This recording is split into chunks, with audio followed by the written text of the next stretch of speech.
Hello and welcome to this webinar. What a great webinar we've got for you, which is only offset by the beautiful weather that you're missing outside. But I'm sure you've made the right choice in joining us instead of going out and sunning yourself in this unseasonably warm weather. Anyway, thank you for joining. And we've got a treat for you. Because this event, as you know, is about AI and deepfakes. And in the season of the UK elections, this is particularly relevant, isn't it? Well, I'm sitting here in London, as are most of my colleagues in our separate locations, and we are here under the jurisdiction of the BCS London branches, which means London North, Central, and South branches of the BCS, the Chartered for IT.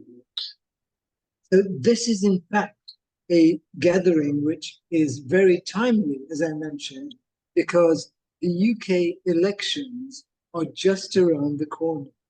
And in those elections, we may see some instances of deepfakes, fraud, etc. You've all seen the pictures of Donald Trump sitting on the toilet and saying what great buddies he and Joe Biden are. Things. I guess those are the sort of things I'm referring to. But what sort of things could we see in this general election? And will they get people's attention? Certainly. Will they get people's vote? Well, let's see. With me today, I have my colleague David Grundy, who is our technical director for this webinar. So, hi David, and welcome everyone to the session. And likewise, I've got Hisham, my colleague, Dr. Hisham AbouGrad, who is going to introduce a panel of very learned people spanning London, because they are representatives of universities of East and West London. There, how much better than that could it get? Well, let's find out. Hisham, over to you. Thank you, Dalim, and thank you, everyone. I would like first to thank the panel who's attending today, starting from Professor Dr. Judy Wall, also my colleagues from University of East London, Dr. Fadi and Dr. Saeed Sharif and Dr. Mustansar as well.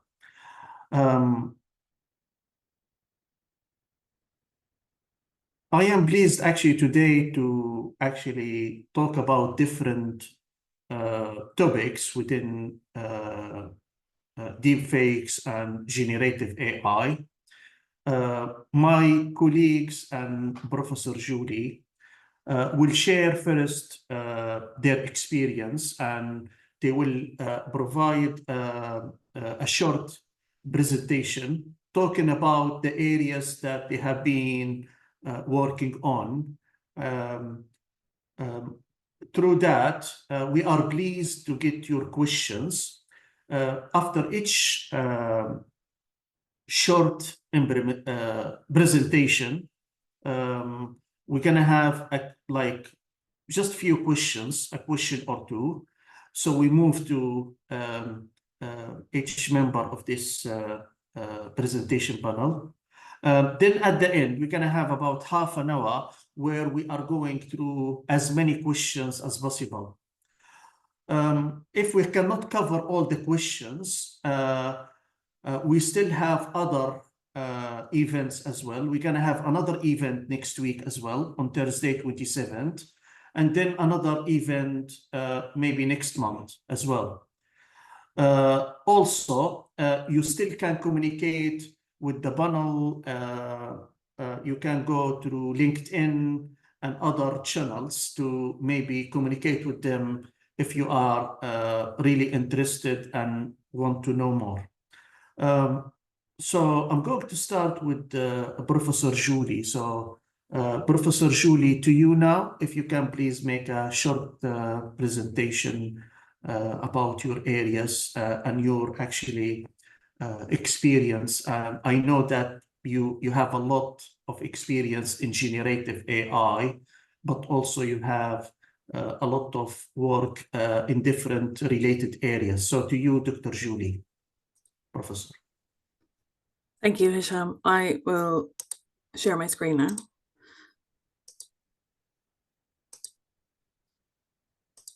Okay. Hisham, can you confirm that you can see my Yes, I can see it, yes. Presentation? Okay, great.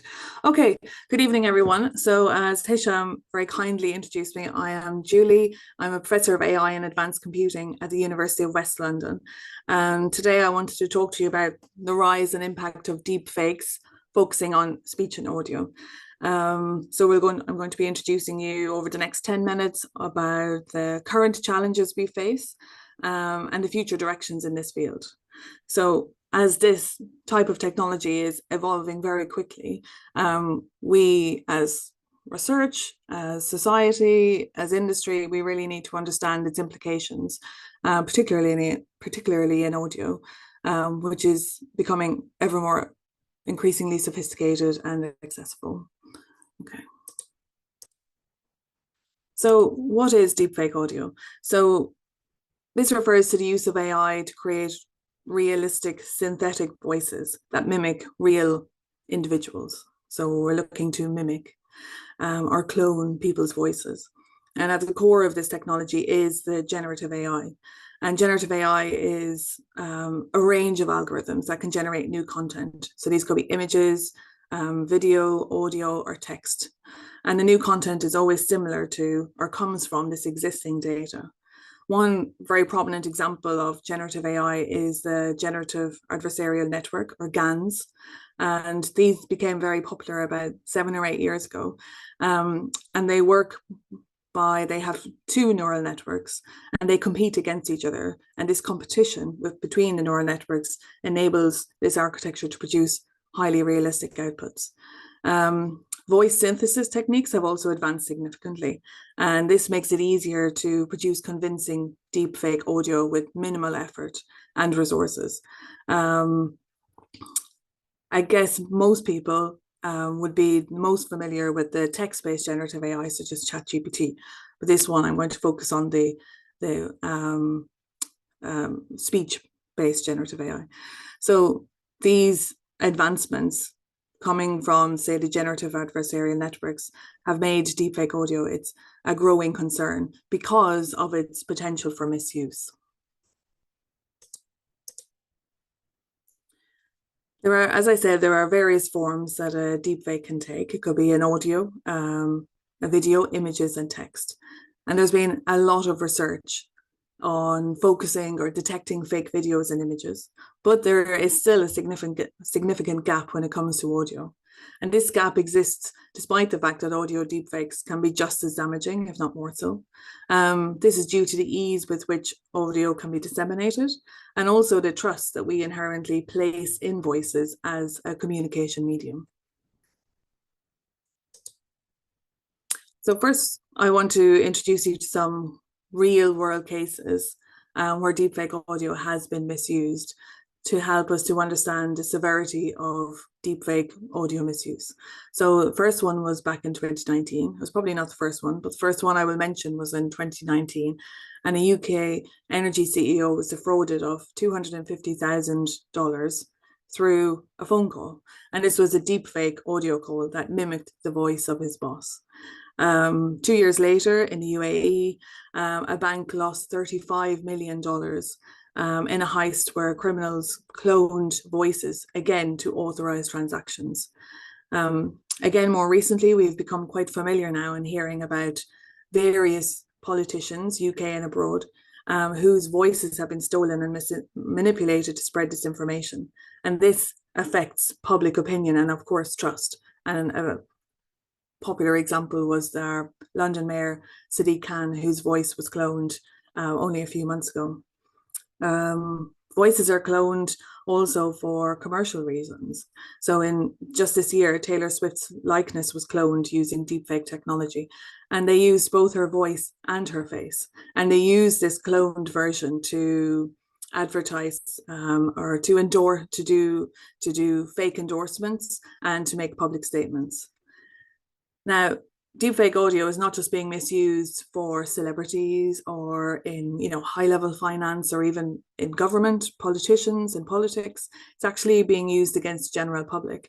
And this year, a school head teacher's voice was cloned to create fake audio recordings of him making racist and anti-Semitic remarks. And this led to severe reputational damage.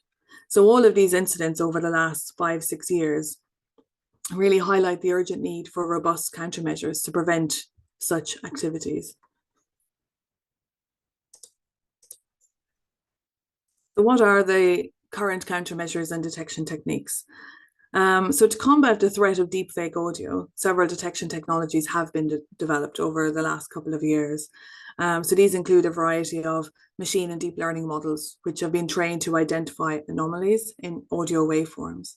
So anomaly detection models, they can pinpoint unusual patterns that might indicate a deepfake, while if we have feature extraction methods, these are able to analyze the unique vocal features such as pitch and tone and rhythm to detect inconsistencies.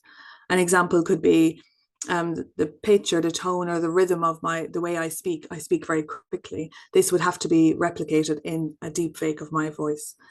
If we look at biometric voice recognition, these systems are able to analyze the vocal characteristics that are unique to individuals. And this allows for comparative analysis against a database of known genuine samples.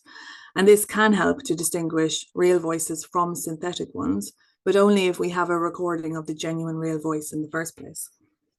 Spectrogram analysis is another approach where we have high resolution spectrograms. These provide very detailed visual representations of audio signals. And this makes it possible for algorithms to identify subtle artifacts that may indicate manipulation. We can then use something like frequency analysis to examine the components of the audio. Again, we're looking for those unnatural patterns that are characteristics of deepfakes. Ensemble methods, these combine multiple detection techniques. And the aim of this is to improve accuracy and robustness by integrating various features such as spectral, prosodic, and phonetic characteristics. These ensemble type methods really can enhance the detection process and provide more reliable results. I supervise a PhD student at the University of East London, Harry Maltby, and he's specifically targeting this underexplored area. So he's aiming to develop effective countermeasures against audio deepfakes. This research is co-supervised by Dr. Cornelius Glacken at Intelligent Voice, a London tech company. And we are excited to present our findings of this research at the upcoming IJCNN conference this summer. The aim of his research is to develop an accurate classification solution for identifying voice-based deepfake impersonations so that we can enable the differentiation between fake and authentic human audio. He's also looking into how we can detect the method of the deepfake generation in the first place.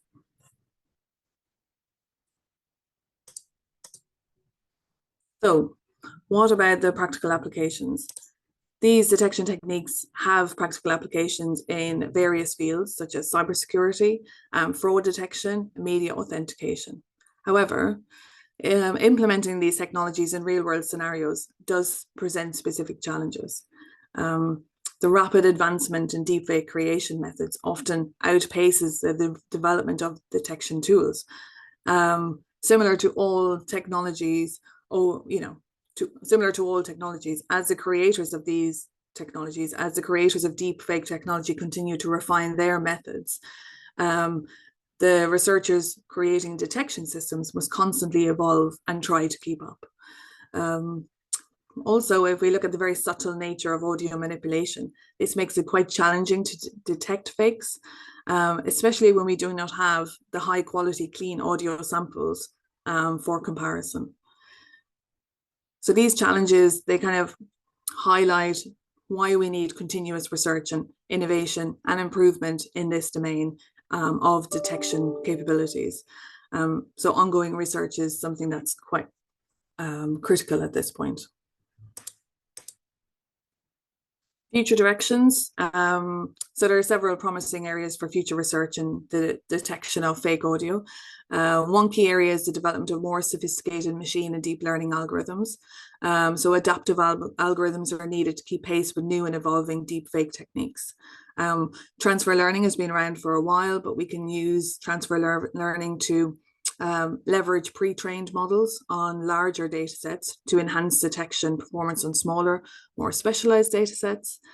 Again, novel deep learning architectures such as transformers, these offer potential for more effective detection. Another promising area that can be used is explainable AI, and this is techniques that can make the AI decisions more transparent and understandable. So these are just a selection of those areas where research needs to be done, or more needs to be done. Another future direction or research opportunity should be around interdisciplinary collaboration. For most real-world problems, when we try to solve them, they cannot be solved by one domain alone. So we really need to address these very complex challenges by combining expertise from computer science, linguistics, and obviously ethics.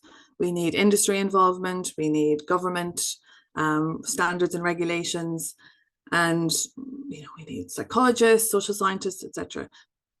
Approaching these problems with multidisciplinary teams really helps to lead to the development of very comprehensive solutions. And being involved in cross-disciplinary projects that can bring together experts from various fields, so we have diversity in those teams, is very valuable in any type of AI development.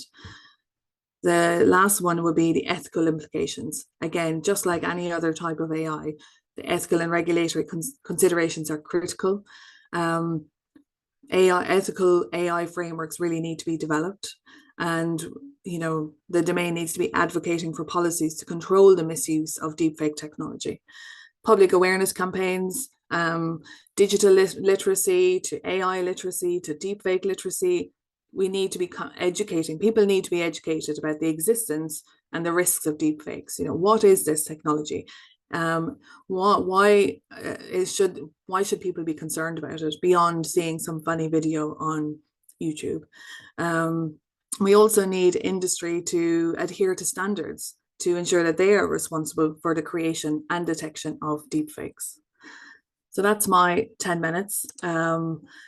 Thank you for your attention. I hope this presentation has given you some high-level introduction to how we can use generative AI to detect deepfakes if we're looking at the audio side, that's speech. I'm happy to answer any questions if you want to put them in the chat. And here's my email if you want to contact me later. Thank you. All right. Thank you very much, Professor Julie, for this fantastic presentation, which covers many aspects in the area of deepfake and the use of AI, especially for studies related to using voice, fake voice, and also talking about the ethical implications, which we will cover more in our next week event. But for a few minutes, if there are any questions, question for you: have you ever interacted with this deepfake audio system? Well, I guess I have interacted with on a couple of different levels. I have seen the news articles where these videos are created of politicians like Trump, Sadiq Khan, etc. And I am involved in research that is looking to detect deepfake audio, and I have seen the tools that have been used to create this type of audio system. My interest would definitely be in the detection, and it's a very challenging problem. And like most research in AI these days, it is a difficult problem to solve because it is so resource intensive. These very deep neural networks that are being used to generate this clones, this deep fake speech, it's very difficult to compete with that.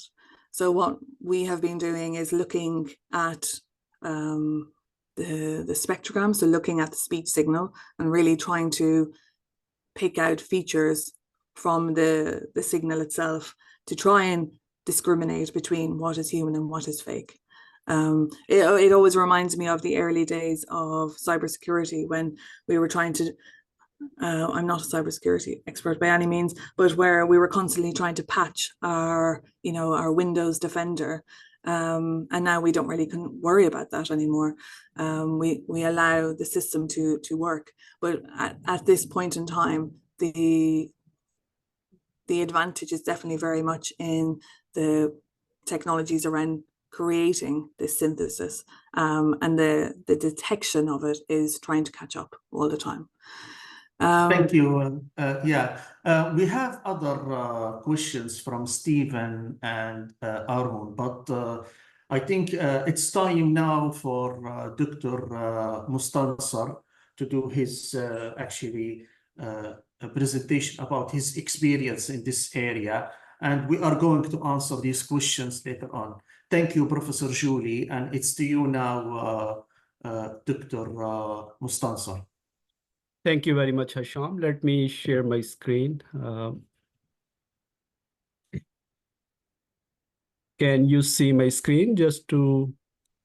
Yes, I can. If you can, please, exactly. You can start now. Okay. Thank you very much. Hello, everyone. Good afternoon. I am going to talk about a bit generative AI and deepfake because a lot of you, they are new and they would be wondering what is behind that. So let's have a general overview first. If I ask you what is common with these images, so you might be wondering what is common. So the commonality is they are not real. None of them is real. And this is true. There's a website, if you go to this website, which is this person does not exist, which uses deepfake to generate images every second, or you refresh the page. So you can see what is happening over the internet. So very small video, which show you what is deepfake. Second youngest son. He's suggesting it came out of nowhere. What we subsequently learned is it may have come from the former president or his legal team acting in bad faith. This is a deepfake example of what is possible with powerful computer and editing. It took around 72 hours to create this example from scratch using extremely powerful GPU. It could be improved with more computing time, but 90% of people cannot tell the difference. So you can see how the video can be edited using deepfake. This is just an example. So I will be covering what is deepfake, where it lies. So first you have the artificial intelligence, then you have machine learning, which is sub area. And then you have the deep learning, which is the sub area of machine learning. And within this field, you have the generative AI, which is everyone is talking about. Think about ChatGPT. You know about ChatGPT. So this is about ChatGPT. And within generative AI, you have the deepfake, which is concerned with any kind of synthetic medium. It can be voice, it can be images, it can be videos.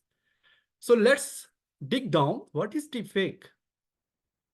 And how you can create that? So there are various techniques to create the deepfake videos. I'm not going into details, but you can see there's a huge variety. When you say videos, they can be editing, there can be replacement, there can be voice mapping, there can be some facial expression, there can be reenactment, there can be poses, gaze. So the literature is very huge, extremely huge.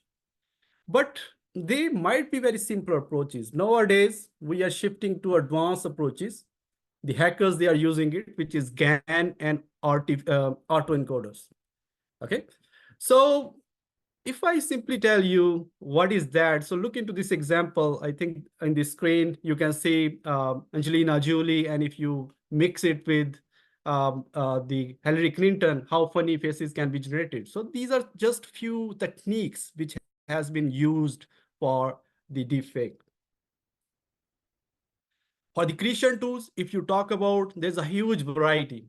the creation tools, there's a lot, and there is a concern because if you have a lot of creation tools, hackers, the misactors, they are using it and they can throw a lot of money just to propagate their information over the web. So this is alarming. We have a lot of tools to create deepfake. What is the technology behind use deepfake? I talked about GAN, which is generative adversarial networks. I talked about autoencoders. Okay, so these are the main approaches which are being used, extremely sophisticated, though very mathematical. So I'm not going into details. I would simply touch them so you know it. What is that? So when we say variation autoencoder, think about an image. This guy is smiling. If we can capture this smile and we can capture some other latent variables, we can use this information to encode the autoencoder. Okay, so this is called the latent variables or the distribution of them. So if you can encode them, you can capture them from the images, from the videos. You can further use them to train another network or another machine learning, not machine learning, deep learning model. So this is what autoencoder concerns about. So they take these variables, and then they feed them into a network. So I'm not going into details, what is that, but usually there's an encoder which encode these things, and there's a decoder where it decodes those things. And the network can be very huge. It can be very complex. Okay, but the whole idea is they know the mean and the variation about these things. And these are the things which can be used to create further images. Okay, with slight variation, with noise, you can easily generate more images. So this is called autoencoder. The second example, second type is GAN, which are the extremely famous type used to have a lot of fake celebrities as well. And the idea behind GAN is very, very simple. So the idea is you have two entities. One is called generative model, and second is called discriminative model. So first and second. And the generative model can be thought of as a counterfeit. Okay, the counterfeit is trying to produce the fake currency, for example. So this is a fake, which is generating some fake data. The discriminative model, think about this as a police, which is trying to detect it, if this is fake or not fake. So what happens? Using these two, we train them recursively. We train them to each other. We want them to fight each other unless the network is trained. So this is the whole idea of GAN. Very simple, but extremely powerful. That using generative model, you can generate the fake data, and using discriminative model, you can detect the fake data, and you retrain them recursively until you have a very good model where it's very difficult to know what is fake, what is real. So how you can tell about deepfake? There are two ways to do that. One is critical thinking and the network-based, where you need to know why this has been done. If this is someone's agenda, why someone is sharing this video. So more like critical thinking. The second is algorithm, where we are working mostly, where you use a lot of techniques. So these are some of the techniques you can use. For example, the eye blinking, because usually the deepfake videos, they can't blink a lot of good eyes. They might be lacking some features.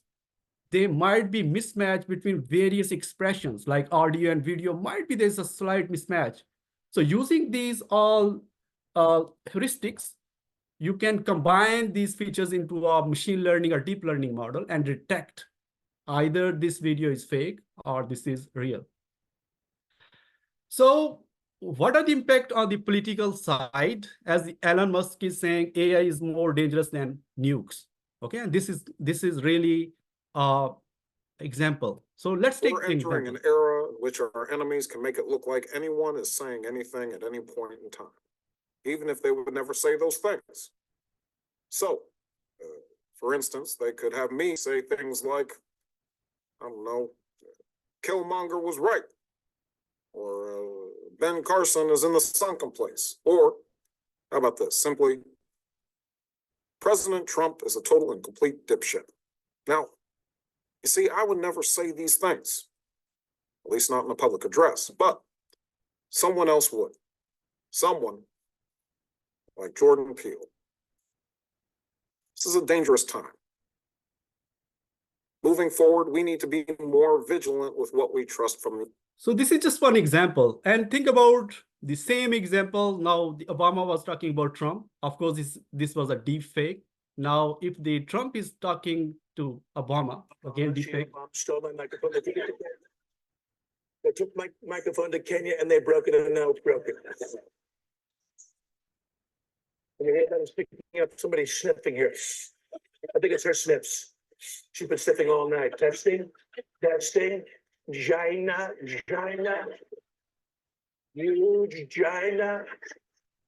So from these examples, you can easily see it's extremely hard to detect what is real, what is not real. Of course, when you use algorithms, you can detect, but for a common person, these videos, they can propagate.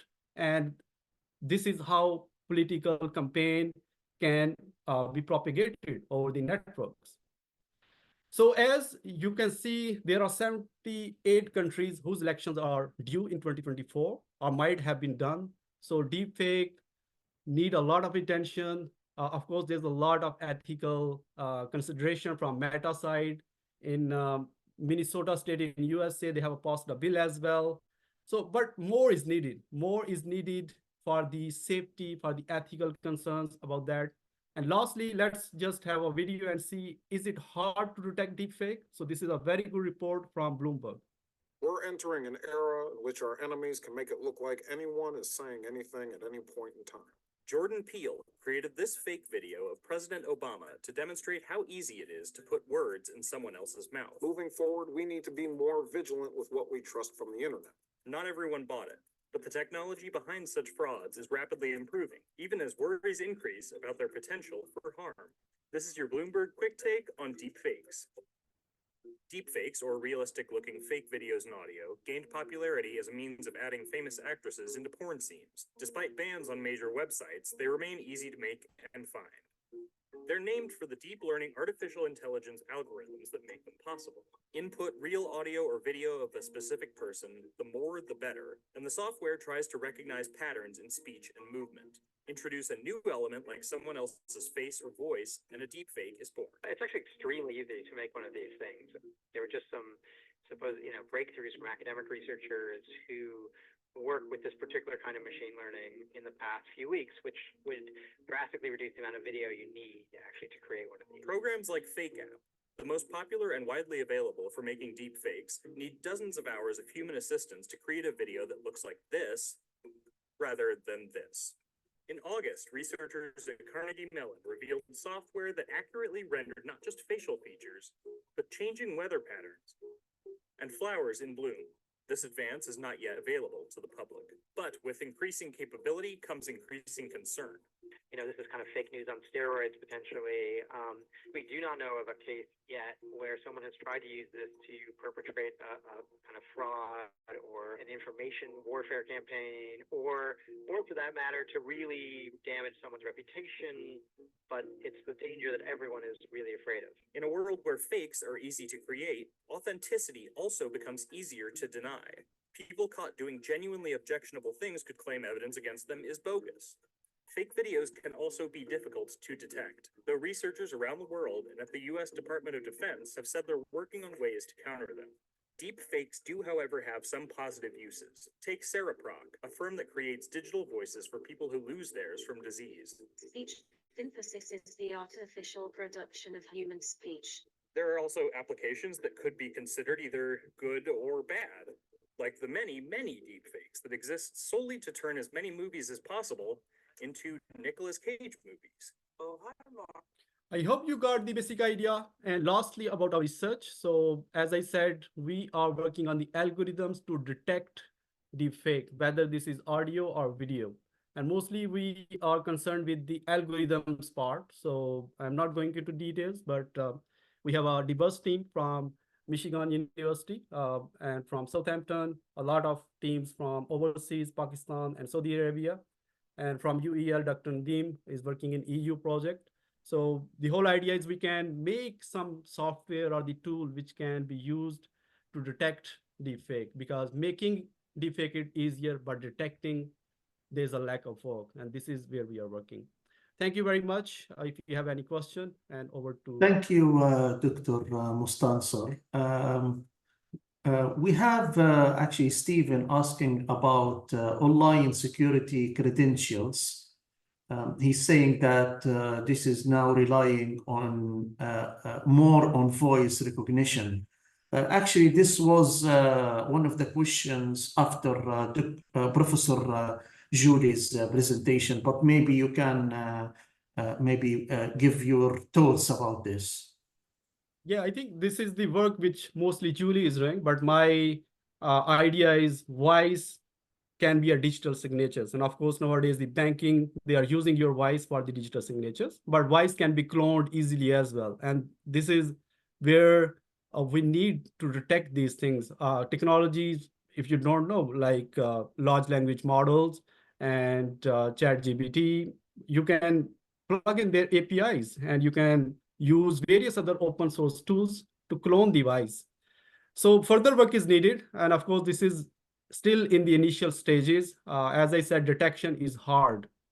Creation is easier, but detection is hard. And same is true for voice. We need more technologies to detect it. All right. Thank you, Dr. Mustansar. It was excellent presentation supported by different AI methods and techniques and many actually animations which explain well how such deepfake works with the use of AI tools. Thank you very much. And now I'm happy to share the slides with you so you can share to the wider audience. Thank you very much. All right, thank you, Doctor. And now we are going to move to Dr. Fadi Safieddine. He's going also to talk about deepfake and the use of AI. Thank you. Thank you, Dr. Fadi, to you.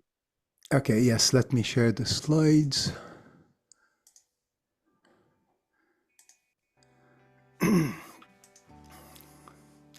Is it visible? Yes, I can see you. Very good. Perfect.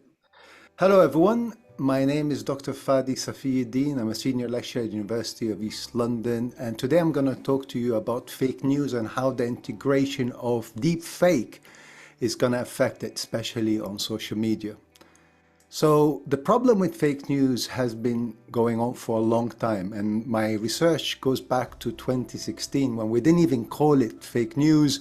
We called it misinformation.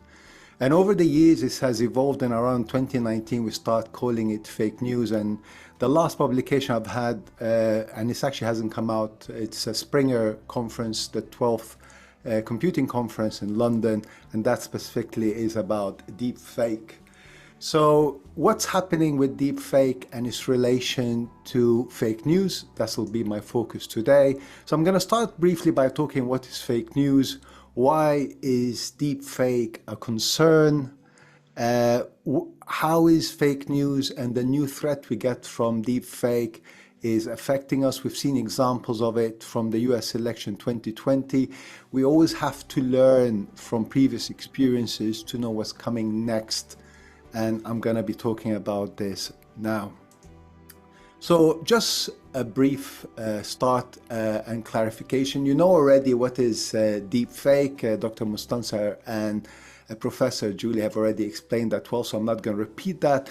I'm going to talk about what is specifically titled as fake news. So the term fake news should be reserved for cases of deliberate presentation of false or misleading claims as news, where these are misleading by design. Now, this is very important in election year like we have here in the UK and the US and other referendum and elections around the world, is where can deepfake happen? How could it affect and how can it be propagated as fake news? We already know that social media is the main source of information and therefore it's the main source of news. You only have to follow what's happening in conflicts around the world or even football. We're all chasing that news, not on the BBC, not on Sky. We are on social media following that news. And Dr. Mustansar presented a very good example how easy to create fake deepfake. In fact, one of my star students last year created a deepfake video of me claiming that the lectures have been cancelled. He didn't do that maliciously. It was part of his final year dissertation, but it demonstrated how easy it was to take my slides that are pre-recorded, manipulate them in such a way. So part of their dissertation was to test whether students can recognize and spot deepfake. Now, keep in mind, these are final year computer science students. They know that some of these videos are deepfake, so this is not an unsuspected person getting a message on social media, watching a message on social media, getting a message on their phone, not suspicious of the video. These were students who knew that there would be deepfake in one of these three videos. It could be 1, 2, or more. So we gave this test to 117 final year students, and the results were surprising, but also not too surprising. The fake video was the last one, the video number 3, and the question was, do you believe the video? Do you find it believable? Well, the majority found no difference between the 3 videos, and the percentage as to whether it's fake or not believable was very much consistent across the board. In fact, the probability of getting the number they had was 1 out of 3, and therefore it means they really did not detect the fake news, the deep fake video at all. And that is the problem with deep fake. The problem even more so that even when they're told it's deep fake, they don't know how to detect it. So we have to admit, though, social media have tightened the rules since 2016. So those who don't know, pre-2016, it was an open space. The propagated that the truth will always come through and that fake news can't be beaten. But, well, we had several elections and referendums that proved that actually fake news can propagate better than factual news. So social media have tightened their rules. Now, to be a source of news, you have to be registered. If you're someone who talks about news regularly, you have to submit identification. I had to send my passport photos to Facebook in order to be able to talk about fake news.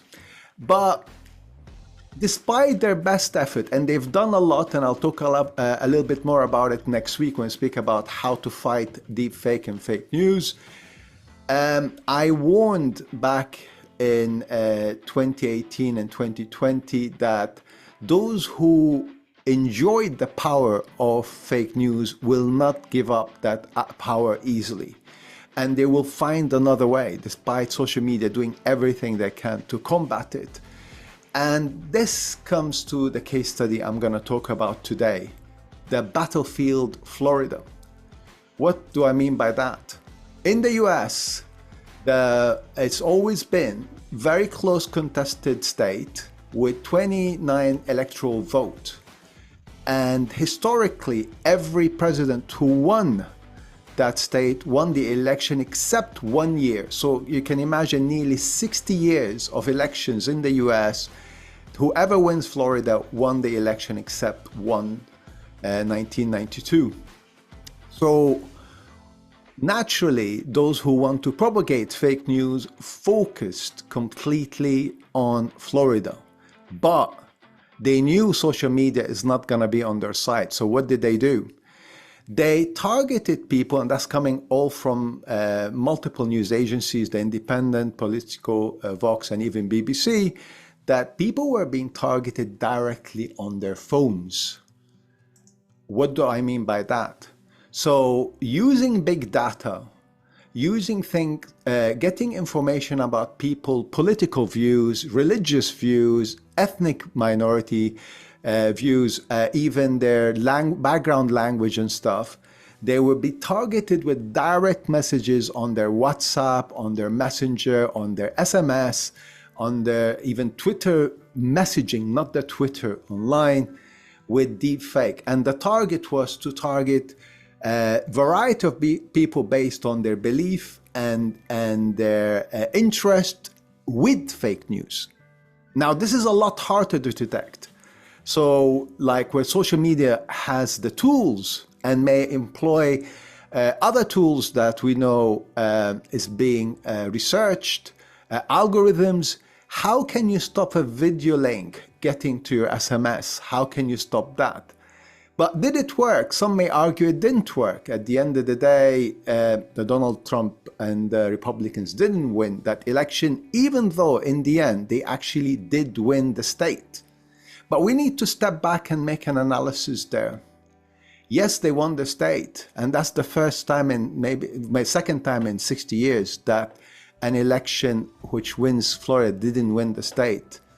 But then when you look at the numbers, it was the only state where the Donald Trump team extended their lead. So what we analyze from this, what my research is telling me as well, is that we should expect this year a lot of targeted fake news.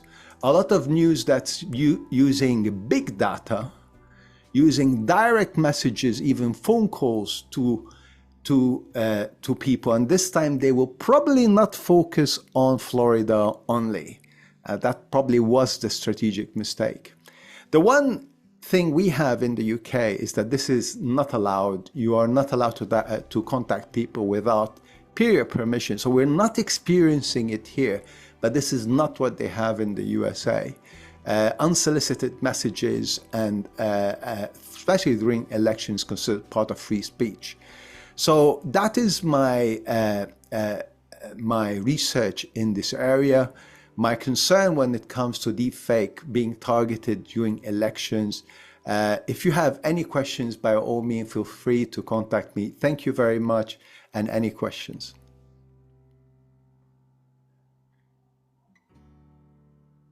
Thank you, Dr. Fadi. Very, very good, actually, studies you provided, your studies and your students' studies. Really amazing, actually, topics you covered in fake news and the use of social media in such a way that affect, actually, for example, elections in the United States. Is anyone keeping a central track of deepfake examples? I mean, do you have any examples? Yes, there's multiple third-party checkers online that keep track of fake news and deepfake examples.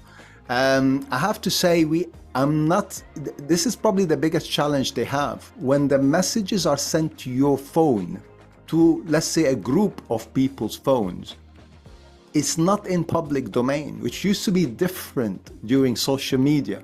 So back in 2016, one of the reasons why deepfake was successful, social media had tools for electorals and marketeers to do something called the filter bubble. The filter bubble means you can target a message to a group of people where other people can't see it.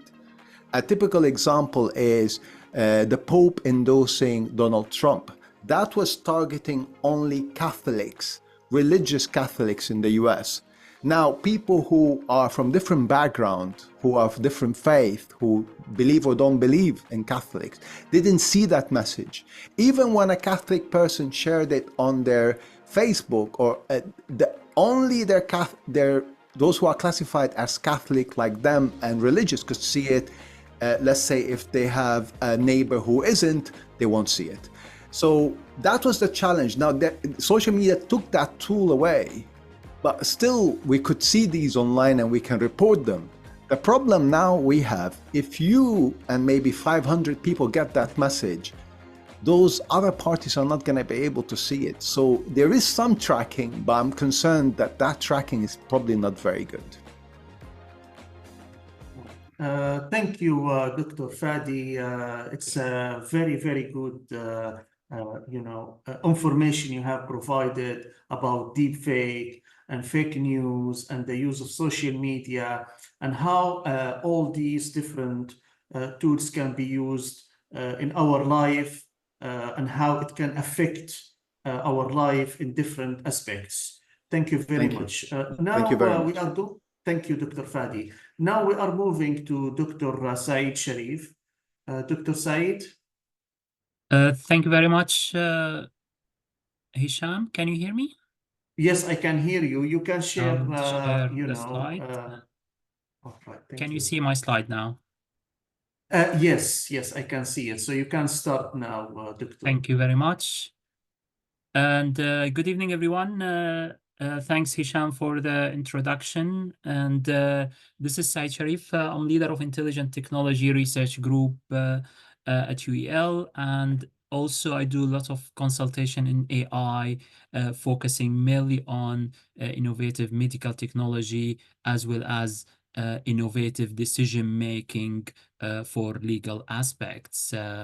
So briefly today, I'm going to talk about generative AI, and which basically focus a lot, and it's the source of the deep fake, and where we can see the key applications of generative AI in a positive use mainly.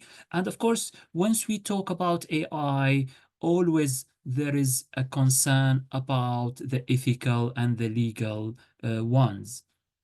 And because, of course, the focus of this webinar, as well as what we are experiencing in the UK and in 2024 overall, it's lots of election, as my colleague mentioned, over 78 country will be having their or have their collections. So we'll talk briefly about AI and the influence of AI to the voter behavior. So as we know, generative AI, it's artificial intelligent algorithms that capable of generating new content, which can include images, video, music, text, and many other aspects. Hence, we can see there is a huge application for artificial intelligence. Mainly, we can focus, this application focus on art and creativity, where we can see AI generative paintings, for example. We can see music compositions, as well as written contents. Also in the entertainment field, we can see special effects in the movie, where all these are generated based on AI. We can see as well lots of effects using virtual reality, all generated based on AI. Under entertainment, actually, there are plenty of work has been done focusing on video game character creation, which can attract lots of people and lots of youth. As well as, of course, the other field which can positively benefit from AI is in the healthcare, where lots of my research focus on where we used AI for drug discovery, as well as analyzing medical imaging. And we are actually now working with different NHS trusts to create what we call it personalized medicine and personalized healthcare systems, where we get all these data, which is huge data sets, analyzed. And this can, of course, support the clinicians and the decision making. And from the legal aspects as well, I work with a consortium of lawyers, where we try to use as well AI to predict and help them to make a nice decision and fair decision, by looking, especially for the large cases where massive amount of data needs to be looked at. And of course, always be a lot of people, when we mention AI, they think about, oh my God, I'm going to lose my job, I'm going to suffer, and so on. But actually, there are plenty of positive use for the AI, including in the education, including, for example, the film industry. They've been using AI to de-aging actors, for example. and creating digital double, and so on. In terms of accessibility, actually, we can as well use AI for generating sign languages interpreters, which can help lots of people with such a system, especially when we focus on the elderly and the senior citizens. Again, the positive use of AI technology from healthcare, for example, point of view, it can support the clinical decision making. It can underpin the clinicians with their very heavy workload. Of course, looking at the positive aspect is also not enough. We always need to look at the ethical and legal concern, especially when we lead research and do and implement research. Ethical and legal concerns are one of the key targets that we need to keep it in mind. Hence, actually, one of the key concern is the misinformation, and which basically can be, as my colleagues mentioned, there are a huge potential to spread false information, spread fake news, and especially nowadays when we are in a very sensitive days before the election day, where any fake news could have a dramatic impact. Why? Clearly, as my colleagues mentioned, we have plenty, and the majority of the public, they are relying heavily on the social media, which can, lots of fake news can be spread all over. And the other concern actually is the privacy invasion, where we heard lots of example about unauthorized use of individual likenesses, as for example, Mustansar, when he put lots of images which you can tell actually they look very genuine, but they are not. And the other concern that I would love to mention is the regulatory challenges, where we can see lots of difficulty in creating laws and regulations to keep and update with the technology advancement. You can tell the last 10 years, it was really massive advancement in terms of the technology and the level of scale that we have the technology in, which actually leads to having this level of concern and needs to be significantly regulated by the government. Hence, actually, AI, since the last election in the US, and especially now in this year, there is a huge attention towards how AI can really influence the voter behavior, where we can see, for example, different points. Mainly we can focus on how AI can be used to analyze the voter behavior, where we can use AI algorithm to analyze the social media, the surveys, the online activities. All this before we never used to be able to handle that level of dimensionality to see, okay, how these people we can predict their behavior, and how such a predictive model can identify the voter preference. Which party are you going for? Which MP do you prefer? Which policy are you thinking of more? So this really can have lots of impact and benefit. Mainly the candidates, for example, they can use it to have a kind of targeted campaign strategies, where it can really increase significantly the voter outreach. And of course, this personalized campaign is really, really essential. There are some use of AI to tailor a specific message for individual voter. And of course, using such algorithms, and it can increase the engagement, it can have higher voter turnout, for example. But when we, on the other side, we need to fight the misinformation. That's really significant because AI tools can be used as well for fact-checking, for debunking false information, for example. We can use it as well to monitor social media for fake news, because actually no human can do such a job because of the amount of news can be spread all across different platforms of social media. So using AI, it can be significantly beneficiary to monitor that for any fake news.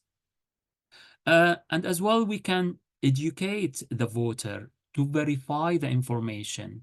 That's why actually the AI now in a dilemma in terms of from the public point of view because of the education. Lots of people, they don't look at the AI sometimes positively because of the deep fake, because of the false news and so on. Hence, actually, it's really important to, in that manner, to raise the security and the privacy concern. That's why, because people, they think, oh, there is a huge risk of data breach. There is a huge risk of manipulation. Maybe a specific policy has been manipulated, then spread it as a fake news. So all of this raise a huge concern in terms of the security of and privacy for the public. And the other concern as well actually is to ensure that we need always to make sure that the security of these AI system that in a specific way can be used for election, but we need to monitor and govern the security level and the data breach, which is extremely important. As similar to any other field, for the voter behavior, we need to look at the ethical consideration and can really the use of the AI, is it ethical to use it in election? Can we have a transparency in AI algorithms? Can we have a transparency in decision-making process? That's all questions we keep as a researcher asking and investigating at the end of the day to make sure that we have a clear and transparent systems that help the public on one side and to be on the same level of using all this kind of technology in a more positive way. Thank you very much for listening, and back to you, Hisham. Thank you very much, Dr. Saeed. It's really fascinating presentation. You covered a lot of content from the positive side to, examples about the use of AI, how beneficial AI. You mentioned the challenges as well. All this is actually fascinating, and I am sure the audience, they like what you have mentioned. It's time now to actually have a conversation together. We're going to cover different aspects based on your presentations and what you have been talking about and the examples you provided. Also, we are going to cover the questions, and I think the best is to start from the questions from the audience questions. So let me actually look at these questions. So I have Stephen actually asked Professor Julie on online security credentials. He said that these are now relying more on voice recognition. So if you can please, Professor Julie, provide a response to Stephen. Yeah. Is it online security credentials now relying more on voice recognition? That one. Exactly, yes. Yeah. It's become very popular in banking, and I see there's a similar question from Bibi about how financial institutions are offering voice as password, and it's this AI technology works very well, but there are always edge cases, and how do we deal with those? You know, we have people who have set their passwords using voice for banking, and then our voices are not fingerprints. If we think of our fingerprints, they're unique. Our voices change throughout the day, from when we wake up until we, you know, we're tired, we're hungry, we're not well, we have a cold. Our voices do change, and this is, you know, this is a concern. It's not only that there are deep fakes trying to attack the system, but the people, you know, the actual users of the system may also have concern with these. So I think they have to be used in combination with other strategies, you know, the traditional cybersecurity strategies, to make sure that the users can access their own accounts without too much bother. But also there has to be, you know, these technologies, if they are being used, we have to be looking at how we can detect them. And, you know, what are banking systems looking for voice spoofing, for example? So if we're looking at somebody calling into a bank, if we know they're a fraudster, then we can detect them, because we would already have knowledge of that individual and we would have their record on file, for example. So if we're looking at biometrics, we could say we have recordings of repeated fraudsters, but on the first call we would not have that.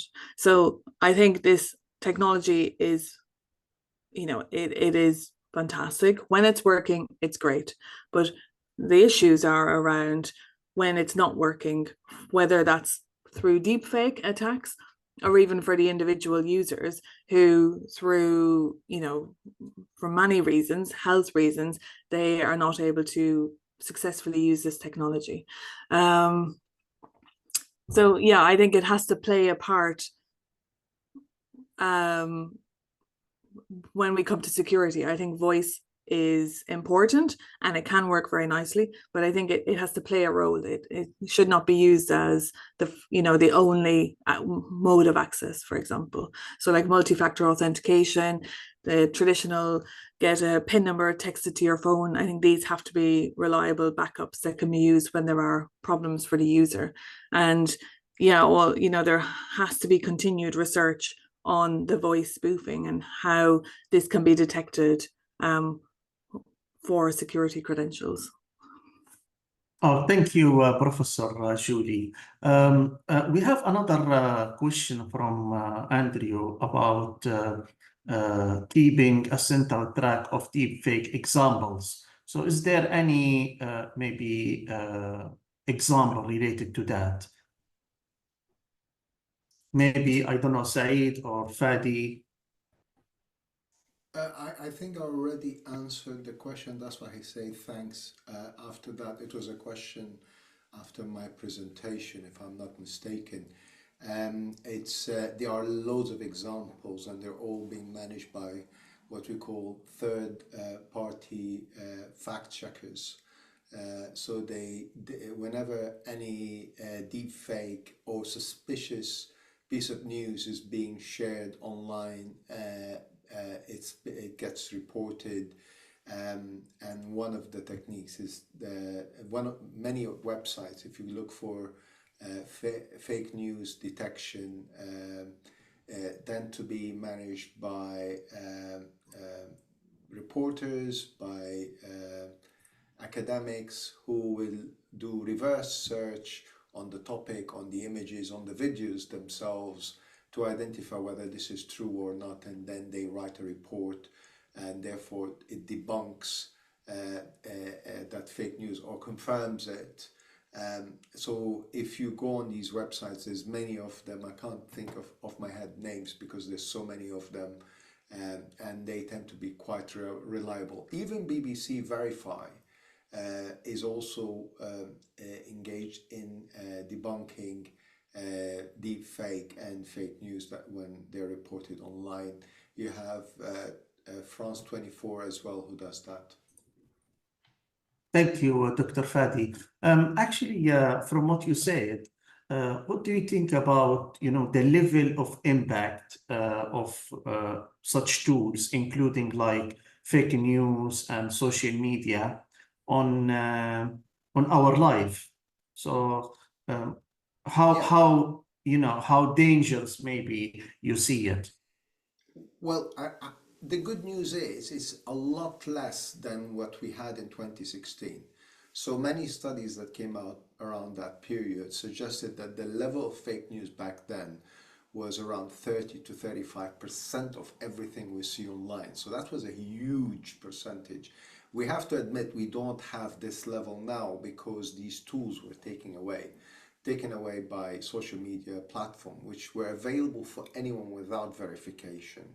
So they are down. When we did our study about COVID, we found that they were as low as 3.4%, and surprisingly, Facebook was actually one of the best one in combating it, compared to TikTok, which was one of the highest. It was 13%, but still that was significantly below what we saw in pre-2016.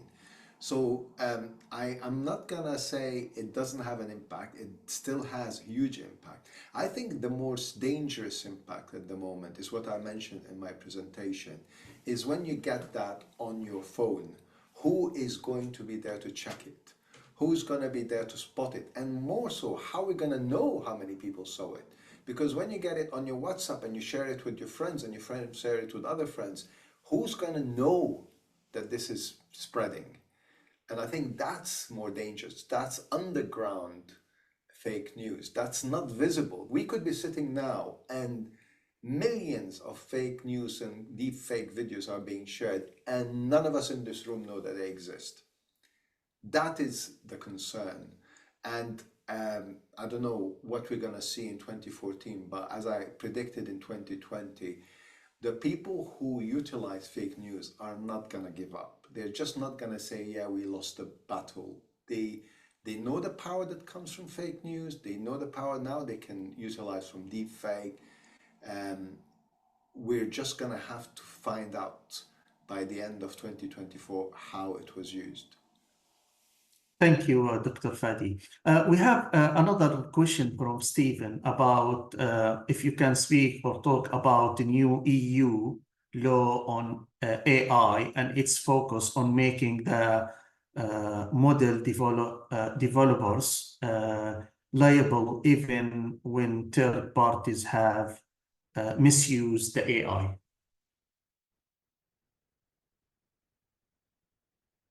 Hopefully the question is clear. Anyone, maybe... I think Mustansar is probably the most experienced in this one. I'll pass it on to Mustansar. Yes. Yeah, but maybe Mustansar, I'm not sure if he's available. Saeed or Professor Julie, any feedback regarding law and its relation to AI? Yeah, thank you, Hisham. And I'll pass it quickly to Julie. But first, I would like to say that I'm not aware for the EU ones. Recently, there was a new law for breaching the data, which followed the GDPR and all this. But of course, in terms of the UK, now we are the government is working heavily through several parliamentary committee to go through and legislate AI, especially in different area where there is ethical concern, and to make sure it's moderated.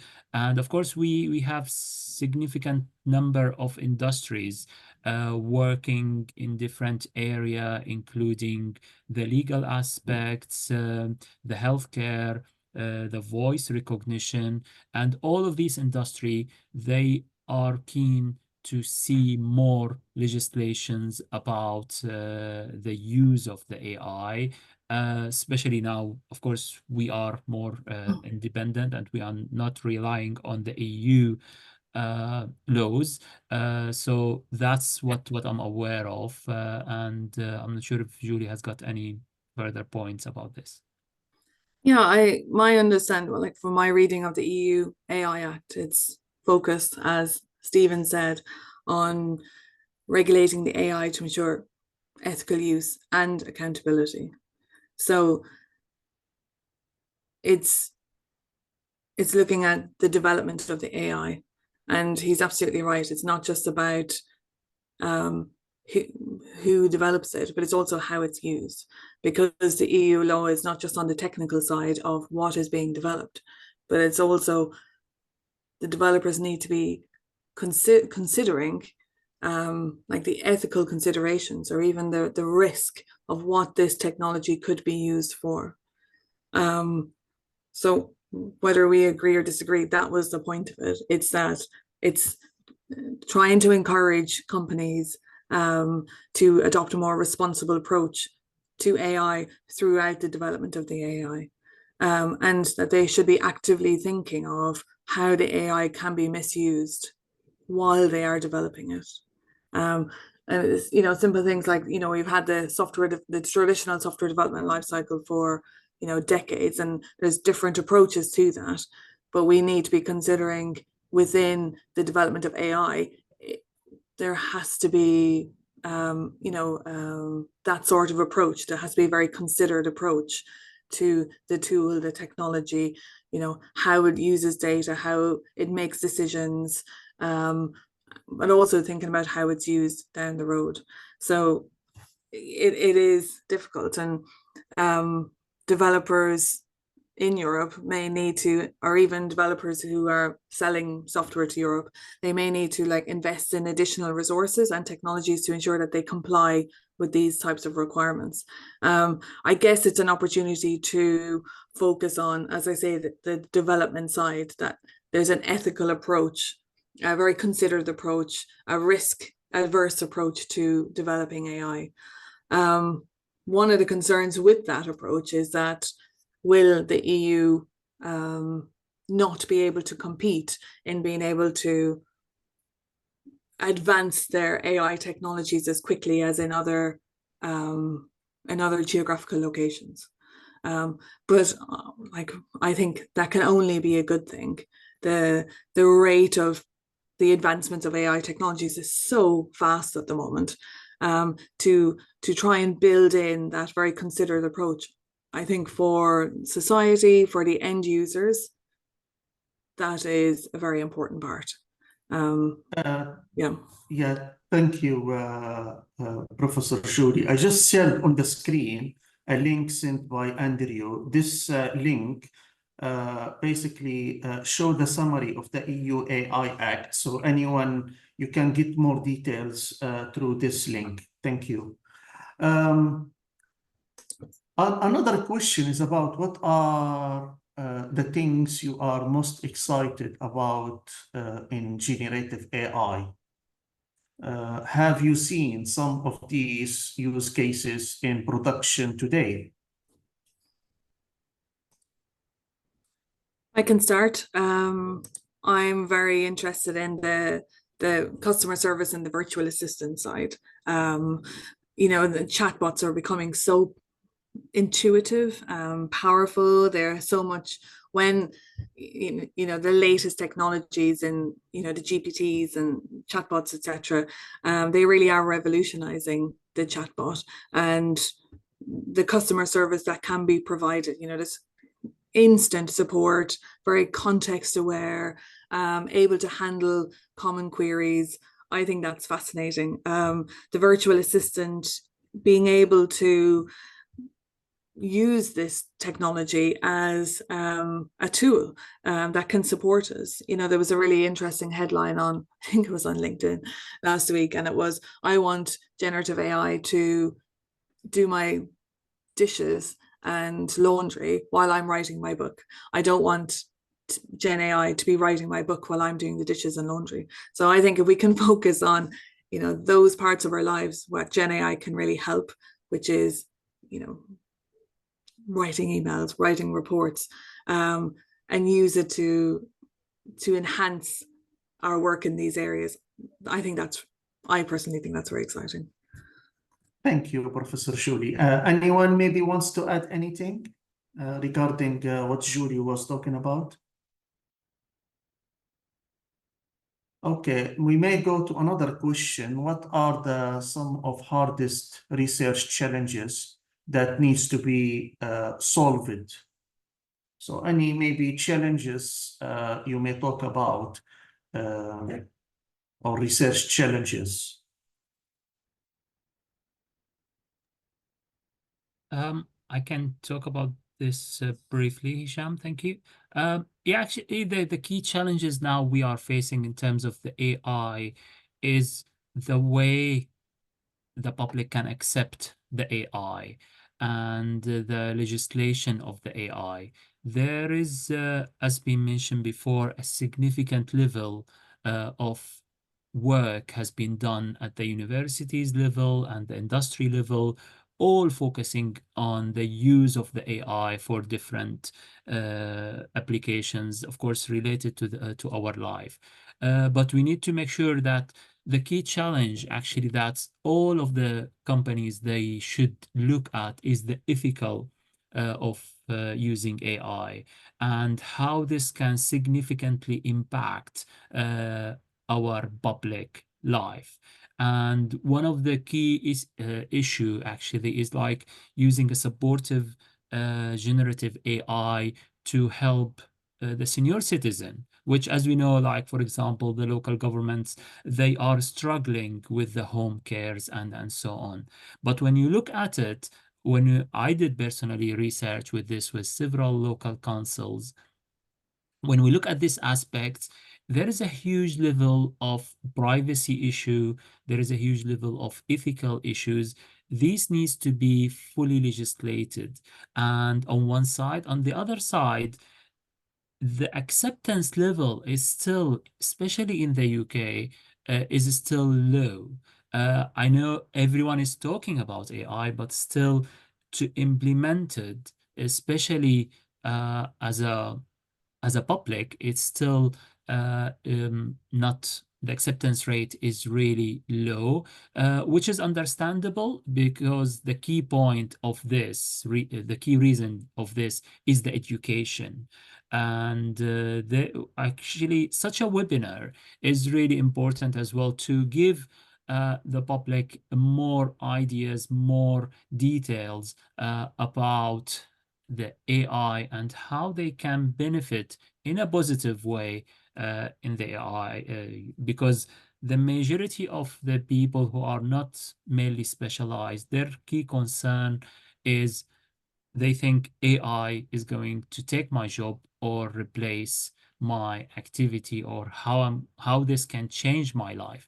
And you know, sometimes change is difficult, but once you know the benefit of this change, it can be accepted and it can be moderated in a very efficient way.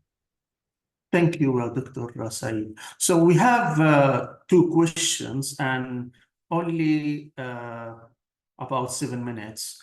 So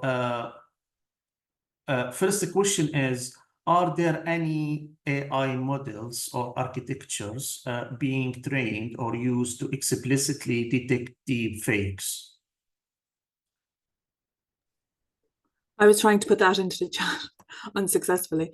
There is a challenge that takes place every 2 years called ASV Spoof, and it has been running for about 8-10 years maybe, and it's the whole challenge is about detecting fake speech, and every 2 years they look at different aspects, and all of the papers published for that challenge focus on using the latest deep learning, deep neural network type solutions like deep CNNs, etc., to go about solving that problem. So that's a really good place to have a look. I'll I'll edit my comment to make it more sensible. But yeah, ASV spoof, it's every 2 years, and all the publications from that talk about all the models, the data sets. So it's a really important challenge in this particular area. Thank you, Professor Julie. I think the last question is about actually the use of this technology for example, gun manufacturing or basically for weapons. So I don't know if you have any response to this.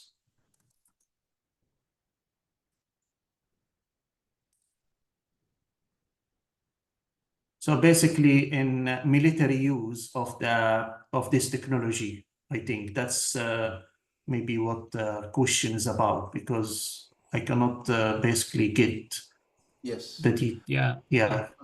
I'm not Yeah, an go ahead, Fadi. expert, but I would say there's evidence that it's been used for sure in the recent wars, whether in Ukraine or in Gaza as well, is that training drones to identify individuals using AI.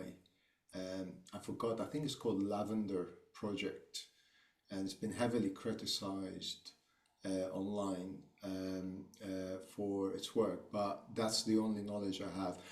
Dr. Saeed, I think you were coming in. Sorry, I was just That's all right. filling it there.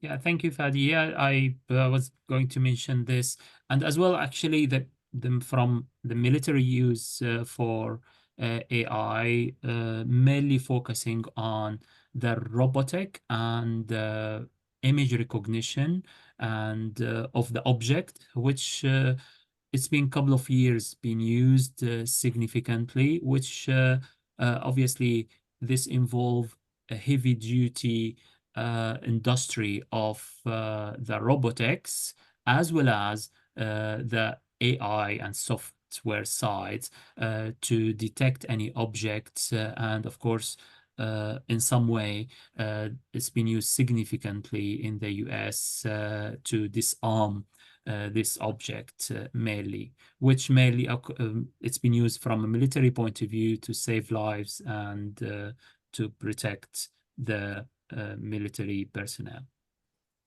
Thank you, Dr. Saeed. So we come to the actually finalizing of this event, and if possible, every member can give us a final message. So I will start from Professor Julie. So your final message to close up today.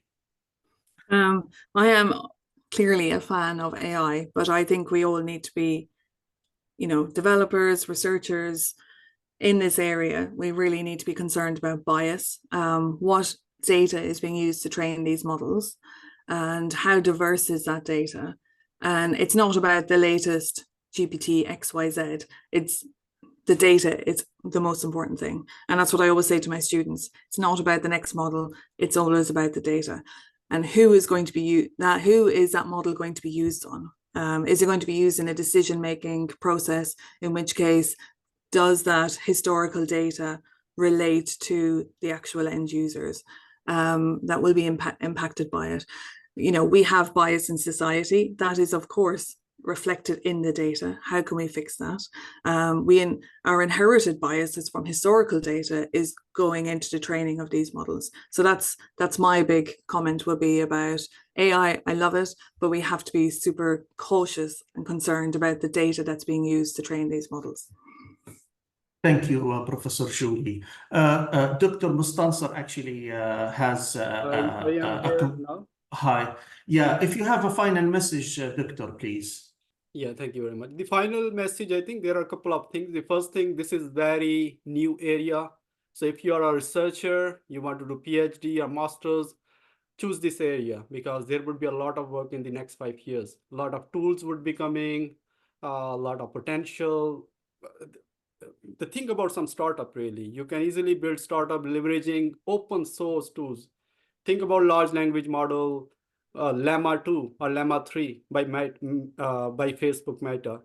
So the source code is there. You can utilize that to build your next startup. So there's a lot of opportunity. This is the message I want to say. And the second, I would reckon Julie, be very cautious because technology, this is a technology, and try to use it in the positive way, not the negative way. There's a lot of misharm which can be done for the society, giving, as I mentioned in my slides as well, especially the deep fake. Don't use it for the negative way, but the positive impact would be huge. Yeah, thank you very much.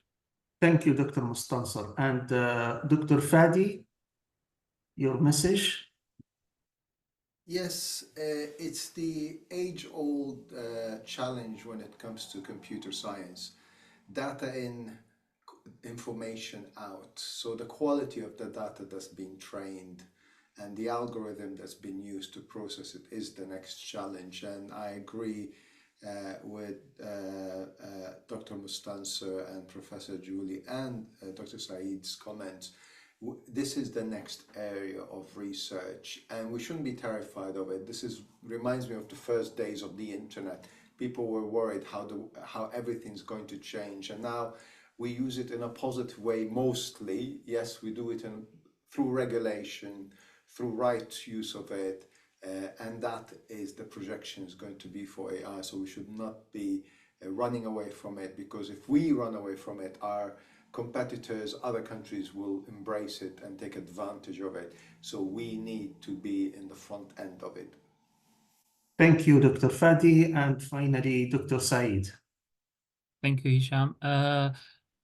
As my colleague, I can echo all my colleagues, but me as an expert in artificial intelligence, I would say clearly I'm not biased. I'm extremely excited about AI, mainly about the application, how this AI can support our society, can support the public significantly in their daily life, in their jobs. We need to look at it positively. Of course, there are huge challenges. We need to work towards these challenges. We need to work towards the ethical implications of AI, especially in sensitive fields like the legal and the healthcare fields where I'm working in.